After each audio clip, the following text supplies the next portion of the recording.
Plus que cela, parce qu'au Liban, le président ne représente pas le pouvoir, il incarne le pouvoir. C'est-à-dire, évidemment, sur le plan institutionnel, le Premier ministre a plus de pouvoir de décision. Néanmoins, sur le plan symbolique, dans un pays comme le Liban, le président incarne la continuité de l'État, l'unité de la nation, et donc ça, il donne un visage au Liban.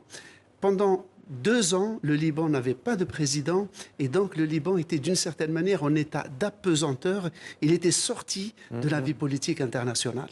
Le Liban ne recevait plus de chef d'État, le chef d'État ne voyageait pas, donc le Liban était en marge. Avec cette élection, le Liban réatterrit dans la réalité internationale et commence à revivre d'une certaine manière. Et parmi ces mots les plus importants, sans doute, je parle sous votre contrôle, Slimane, eh bien ce nouveau président annonce que l'État aura le monopole des armes. Le message s'adresse directement au Hezbollah libanais.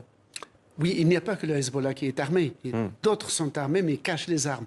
Mais le fait qu'il veuille laisser le monopole des armes à la seule armée nationale qui est multiconfessionnelle, c'est d'abord un minimum pour un État moderne. C'est le monopole de la violence et donc des armes. Ce qui veut dire qu'il va rentrer en négociation avec le Hezbollah pour que le Hezbollah lui remette ses armes, mais aussi d'autres milices qui peuvent exister. Mais est-ce qu'il a une marge de manœuvre ou est-ce que c'est une déclaration d'intention qui s'adresse plutôt, notamment aux États-Unis, dont on voyait qu'il était plutôt proche? Alors, il a plusieurs atouts.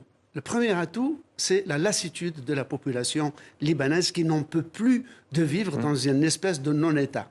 Ça, c'est le premier point. Donc, sur ce plan-là, il est accueilli avec soulagement. Ensuite, il a quand même de gros soutiens. Le soutien de l'Arabie saoudite, qui est prête à donner 3 milliards de dollars à l'armée libanaise. Il y a le soutien de la France. L'ancien ministre des Affaires étrangères, Jean-Yves Le Drian, était sur place. Et évidemment, il y a le soutien des États-Unis et des pays arabes du Golfe. Tout cela fait que, ajoutez à cela que la tutelle syrienne n'est plus là, le poids du Hezbollah s'est amoindri et l'influence iranienne s'est éloignée. Merci. Tout cela fait pas mal d'atouts entre Merci Slimane, et vous l'avez dit, la France, mais aussi le Qatar et l'Iran saluent l'élection de Joseph Aoun.